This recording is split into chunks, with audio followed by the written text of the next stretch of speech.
You're good.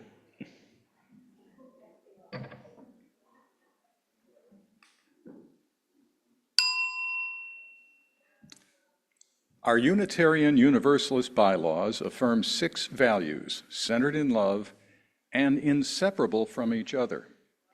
On the 4th Sunday of the season, we call to mind the 4th such value, transformation. We adapt to the changing world. We covenant to collectively transform and grow spiritually and ethically. Openness to change is fundamental to our Unitarian and Universalist heritages, never complete and never perfect.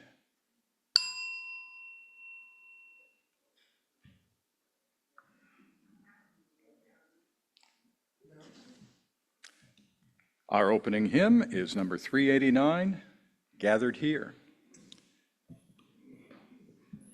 Want to explain? Do you want to start the second one at 3?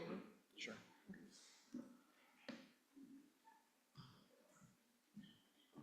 Since our opening hymn, Gathered Here, number 389 in the gray hymnal, is a round, I will lead part 1, and Bill will lead part 2, which will start where it says number 3 in your music. We will sing it through once unison and then 3 times as a round.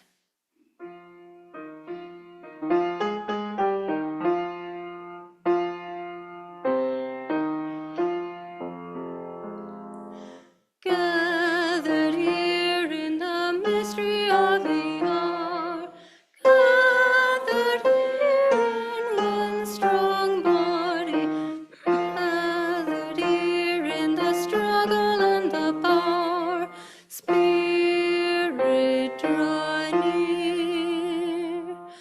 Gathered here in the mystery of the hour, gathered here in one strong body, Gathered here in the mystery of the hour, gathered here in one strong body, gathered here in the mystery of the hour, gathered here in one strong body, gathered here in the mystery of the hour, gathered here in one strong body, gathered here in the struggle and the power, gathered here in one strong body, gathered here in the mystery of the hour, gathered here in one strong body, gathered here in the struggle and the power, Spirit draw near.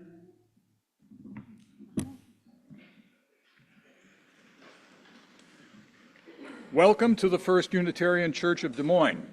My name is Bill Brock. My pronouns are he, him, his, and I'm a member of the celebrant team. Our building is located on land that has been the home to humans for 12,000 years, including the Iowa, Sauk, and Meskwaki.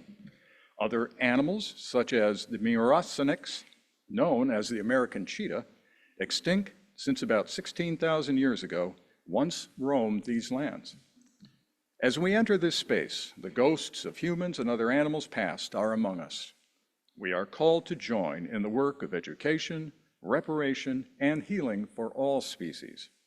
Our purpose is to associate ourselves together for the study and practice of morality and religion, as interpreted by the growing thought and noblest lives of humanity, hoping thereby to prove helpful one to another and to promote truth, righteousness, and love in the world. This bond of union is reiterated in our mission: love radically, grow ethically and spiritually, and serve justly. It's a blessing you were born. It matters what you do. Your experience of the divine is true, and you don't have to go it alone. Today is the fourth Sunday of summer. Yesterday, the moon entered first quarter moon phase, which marks the time when the moon is a quarter of its way through its lunar cycle and journey around the Earth. July 16 and 17 is the time known as Ashura, an Islamic holiday that occurs on the 10th day of Muharram, the first month in the Islamic lunar calendar. For Muslims, Ashura marks the day in which the Islamic prophet Musa was saved by Allah when he parted the sea while leading the children of Israel to the land of Israel. A special welcome to our visitors today. Please be sure to silence your cell phones. And for those of you on Zoom, thanks for tuning in. And please be sure your mic is muted. If you are here with children, there is childcare. Or feel free to keep them seated with you or utilize our play area in the back of the hall.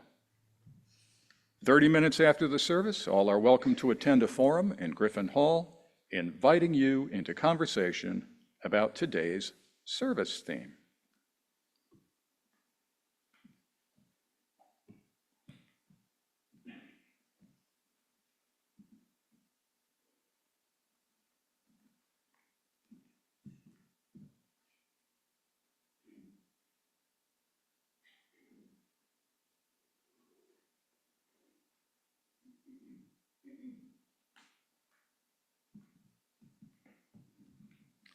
Please join in the chalice lighting words printed in your order of service.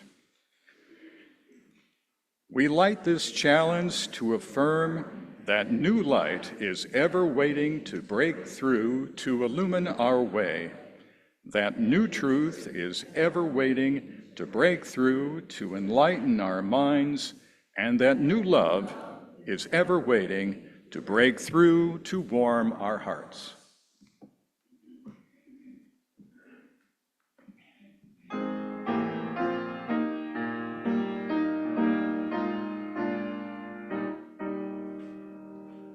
May truth and freedom come to every nation.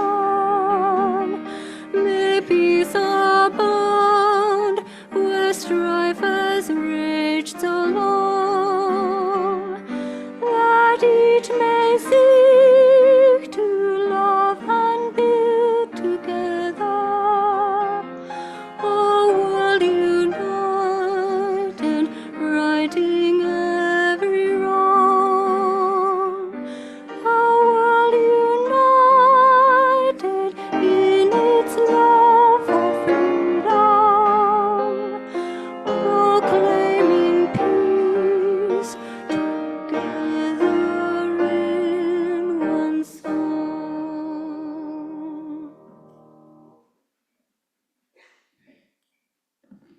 And now we have a spotlight with Polly Antonelli. Polly?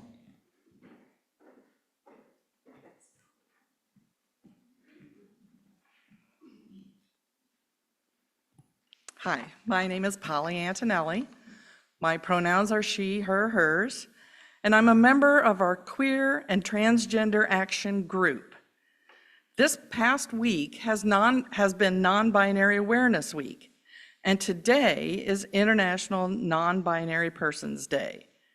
The date of July 14th was chosen to fall precisely between International Men's Day and International Women's Day. It's very appropriate. It's very appropriate for me personally because my youngest child, who is non-binary, it's their birthday. According to Non-Binary Wiki, non-binary is a term that refers to people whose gender is not exclusively male or female. They may identify with not having any gender at all, with both binary genders, with a third identity, or an identity that can change over time. This is a time to focus on non-binary issues and to celebrate the contributions of non-binary people.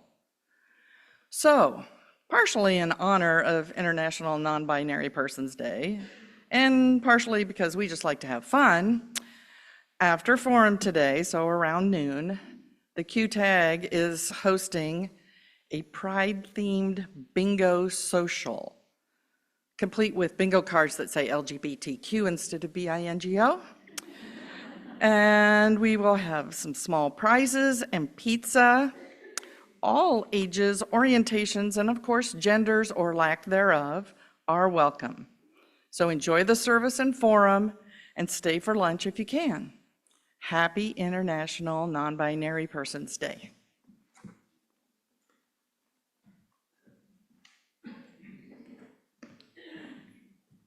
And now our pastoral care associate, Barb Glass, with Joys and Sorrows.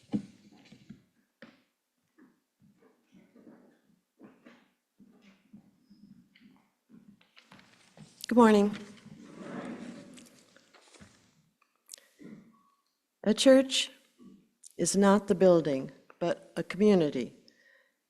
As a community of human hands and human hearts, we come together to share our laughter and our tears, and to bear witness and minister to one another as we struggle with life's sorrows and celebrate life's joys. May we hold in our thoughts and prayers this week Abby Chunguth shares that her father, Irv Kloss, died on July 6th. Irv was a titan of the conservation movement, leaving a legacy in Ames and beyond. A service will be held Saturday, July 27th at 2 p.m. at the UU Fellowship in Ames, where he was a member for nearly 50 years, and I'm told that Linda Barnes will be doing the service.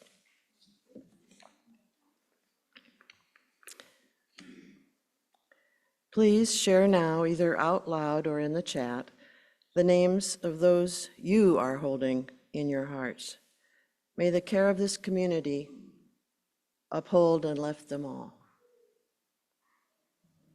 Mike, Melissa, Sarah.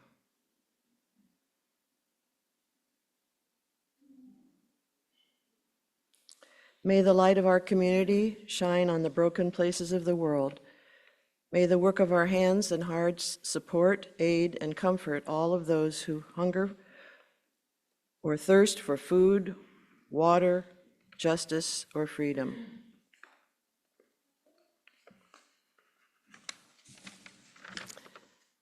May we never look away when we are needed. May those who are grieving be comforted. May those who are tired find rest. May the broken places be healed. May those who are filled with joy and laughter be abundant.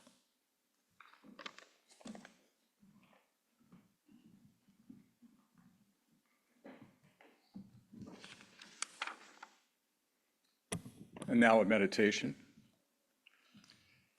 We are grateful to be in the presence of one another. We are grateful for the affirmation that being together in this community brings. Let us have hearts open with humility. Let us find our way mindful that there is an abundance from which we can draw water, the peace of all peace that comes not without struggle or wrestling with the ways of scarcity, and individualism in the world. Let us find ways to disrupt injustice. Let us find ways to accept one another while preserving our hearts. Let us go beyond thinking and suspend all judgment. May we be changed and held in love. May we recognize and receive grace, for none of us alone has the answer. So be it. We now light 3 candles, one for the joys and sorrows shared, one for the names spoken, and one for all that remains unspoken but present in our hearts. Let us observe a minute of silence.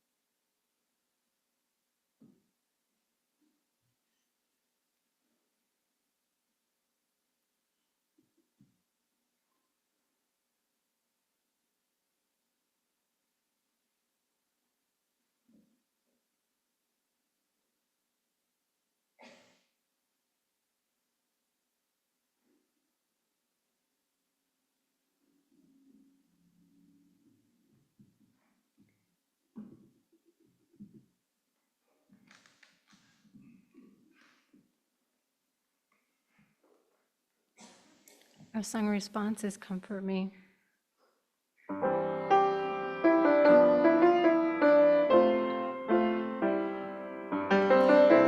Comfort me, comfort me, comfort me, oh my soul. Comfort me, comfort me, comfort me, oh my soul. Sing with me, sing with me, sing with me, oh my soul. Sing with me, sing with me, sing with me, oh my soul.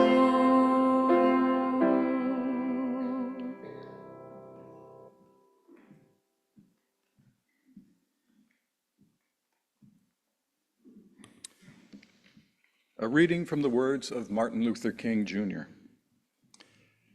One of the great problems of history is that the concepts of love and power have usually been contrasted as opposites, polar opposites, so that love is identified with a resignation of power and power with a denial of love. Now we got to get this thing right. What is needed is a realization that power without love is reckless and abusive, and that love without power is sentimental and anemic. Power at its best is love, implementing the demands of justice. And justice at its best is love, correcting everything that stands against love. And now, special music with Sarah Chong and Bruce Martin, performing Pure Imagination by Leslie Bercusey and Anthony Newley.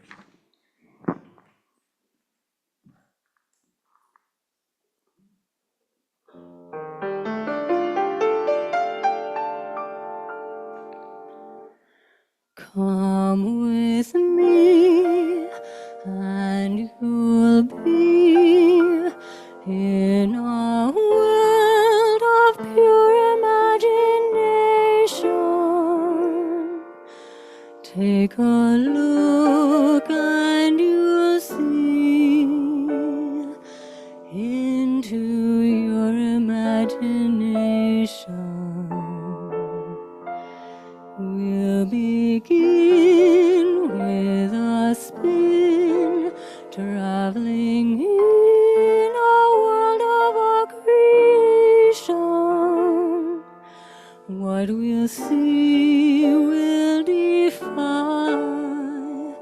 explanation.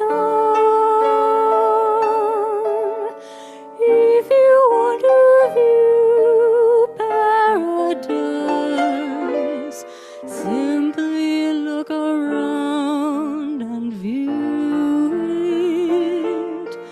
Anything you want to do it. Want to change the world, there's nothing to it. There is no life I know to compare with pure imagination. Living there will be free if you truly wish to be.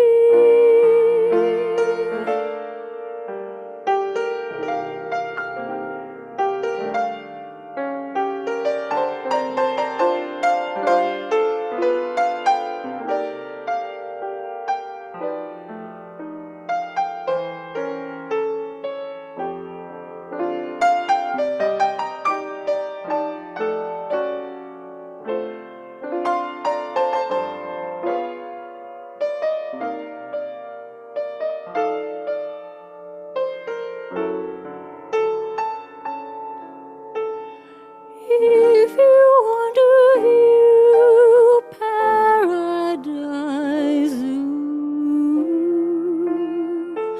simply look around and view it. Anything you want to do it. Want to change the world, there's nothing to it. There is no life I know to compare with pure imagination. Living there, you'll be free if you truly wish to. You must be the change of which you dream.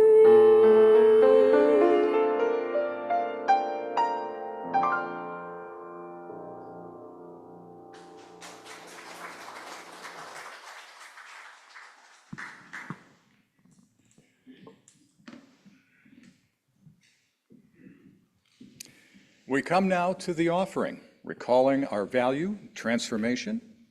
We adapt to the changing world. We covenant to collectively transform and grow spiritually and ethically. Openness to change is fundamental to our Unitarian and Universalist heritages, never complete and never perfect. In gratitude, then, we give, for in gratitude, we receive.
Now a reading from Mary Oliver entitled Wild Geese.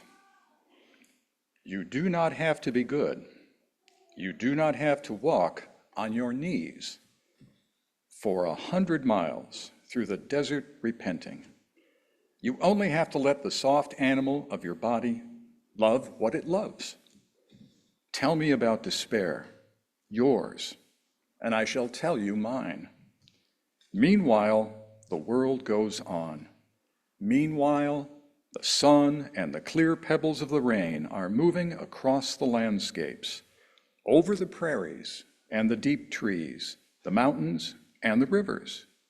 Meanwhile, the wild geese, high in the clear blue sky, are heading home again.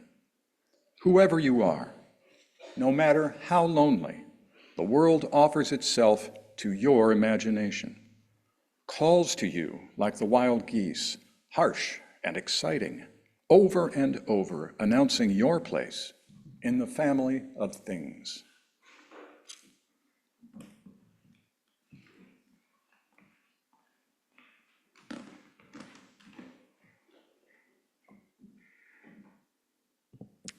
On September 13th of last year, I participated in a meeting of 15 community organizers and leaders in congregations with Pope Francis at the Vatican in Rome. The 16 of us sat in a circle in a room at the Pope's private residence, talking about the work happening in the Western United States to lift communities. I was invited to this meeting because of my history and involvement through our church with AMOS, the community organizing network of which we are a part. It is a local affiliate of the national organization that organized this meeting, the West Southwest IAF. Those are the facts of my attendance there. I'm here this morning to share about how this Unitarian Universalist built a theology that connected to those 15 people, including Pope Francis. I discovered our church, my first and so far only congregation, in 1998, at the end of my marriage and the beginning of a new chapter. The seeds of what would become my spiritual life were planted much earlier, of course, in the secular home of my childhood, where service to community and action toward justice were daily dinner conversations, and demonstrated by the commitments of my parents. As I grew up, I was the one child in my family that was church curious. As I attended vacation Bible school at the local Lutheran church, dabbled in the Methodist youth group, and also participated trying on a kind of evangelical Christianity throughout my teens. And while these church experiences didn't lead me into religion or church for another 20 years, they, along with my family's practical theology, formed a basis of a curiosity about what it meant to live a spiritual life, a life rich in meaning-making. When I started thinking about what led up to that trip to Rome and who I am now as a Unitarian Universalist, the metaphor that kept popping up was one of weaving, of how these aspects of my history are woven together, how the experiences of church life, family life, and community organizing life have woven together to form my spirituality. Our readings this morning from Martin Luther King Jr. and Mary Oliver provide a sort of loom on which this weaving occurs. And the threads that I want to share with you are these: power, love, anger, and imagination. King speaks specifically of power and love. Oliver speaks more obliquely of anger and imagination. The weaving of these traits is deeply spiritual work for me because it is creative work. For me, all creative work is spiritual. All creative work makes something exist anew or changed that is more than the sum of its parts.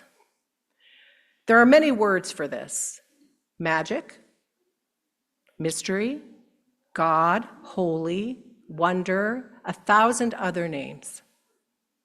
It is at the heart of creative human effort and at the heart of power, love, anger, and imagination when they are brought into relationship, woven together into a seamless whole. At my first training with Amos in 2003, so 20 years before I met Pope Francis, I learned some ideas about power that were new to me. Ideas like power is simply the ability to act, and that unilateral power, power over, was not the only kind of power that humans could exercise. I learned that power built relationally among and between people could operate differently toward a common and collective community solutions. My curiosity about this kind of power and how it worked was awakened. I kept showing up for Amos meetings and trainings and actions with other church people and decision makers in our community. I built relationships with Catholics, Methodists, AME members, and secular leaders. I began to see how this power was built and exercised and rebuilt again, over and over. King talks about power and love as mistakenly held up as polar opposites, instead of traits in close relationship with one another. Power exercised relationally is power exercised with love at its core. And it is power that engages with anger. As King says, it is implementing the demands of justice, using love and power to correct everything that stands against love. And what of anger? Anger, like power, is a word that makes gentle, good, loving people uncomfortable. We'd rather call it passion or concern, but I'd suggest we get more comfortable with anger. For a little etymology, the word anger comes from the Old Norse words anger, A-N-G-R, which means grief, and angra, A-N-G-R-A, which means vex. Grief and vexation, to be puzzled and frustrated by that which causes sadness and pain. Anger sees this thing, this situation or system that doesn't work and causes trouble. Or as King says, it is unjust. It stands against love. Anger, that kind of anger that desires to engage with love, power, and imagination, is a specific kind of anger. It is a fire that burns without consuming, like a furnace in your soul. It is not blazing. It is not blind rage. It is pointed, heartfelt, desiring of a response and a change. It angers, it seeks resolution not through violence, but through connection. It seeks to tell the truth to those who will listen. Not only those who desire that change, but also those who, through the exercise of collective power, have the ability and are become willing to make the change happen. I feel certain that this kind of anger fueled the works of the civil rights movement and many others. Discovering this kind of anger in one another is a critical part of the fabric I'm weaving. When I meet with someone, I am always looking for it. I know that for me, it is a fuel for the long haul of social change, and I've seen it work in this way for many others. King shows us well how love is connected to power. It is Oliver who directs us on using love to transform anger with imagination. In Wild Geese, she writes, "Tell me about despair, yours, and I shall tell you mine." That telling and sharing is at the heart of the connection of love and anger. That telling encumbers us to one another. If I know about your grief and frustration, your anger, if you've entrusted it to me in sharing it with me, I am no longer the same person. I am changed by your anger and called to respond. Oliver doesn't leave it there, though. She doesn't say we express our despair and simply suffer, satisfied at having shared it. She doesn't say, you know you are loved, so be at peace with your despair. Instead, she says, the world offers itself to your imagination, calls to you over and over, calling you to use that imagination to find, quote, your place in the family of things. Imagination is about seeing another way. Imagination is about putting ourselves into the work of change. As King says, love is being called to correct that which stands against it. The journey is the possibility that becomes a reality over and over when imagination, love, power, and anger find their people, and vice versa, when people find their power, anger, love, and imagination. My journey has invited these things to join together, to begin with whatever is sparking, to look for and invite the alchemy and magic that is the fire burning brightly in myself and others. It might be anger, and often is. Why is this like this? I don't like it. And then another person hears you, cares about your anger, and love is there. And then there is imagining what else is possible. And then there is the power to act toward that possibility.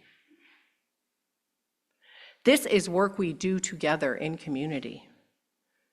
I think the in community matters.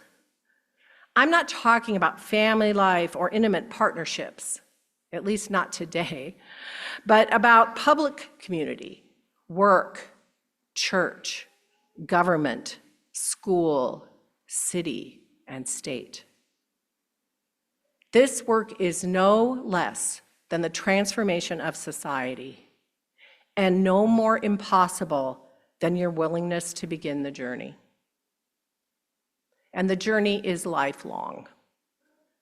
My own journey started as a bookish girl of 10, and I'm still on it, 100%. There's no arrival point. I didn't meet with the Pope of the Roman Catholic Church, and it all now feels complete. Instead, that meeting was another turn of the shuttle on the loom of my life, another opportunity to strengthen the fabric of my spiritual life.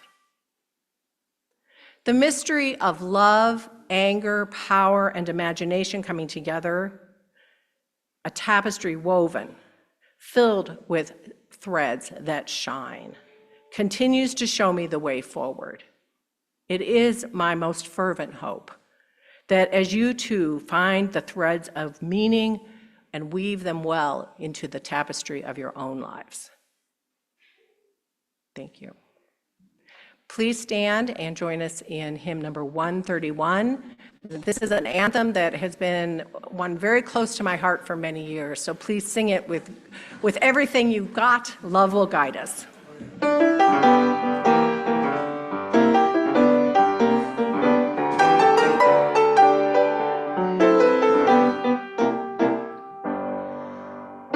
will guide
Please join us in the chalice extinguishing words printed in your program. As we have gathered, so we depart, to carry into the world who we are, people of free faith, seeking a deeper truth, people of love, resolved to build belonging. Our benediction and closing words from this morning are from the Quaker tradition. The Quakers speak of not a worship service, but their meeting, hence this benediction. With faith in the creative powers of life, with hope for the future of life in this world, with love for all others who share this life with us, let us go forward together in peace. Our meeting has ended. Let our service begin.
The service has ended. Please go in peace.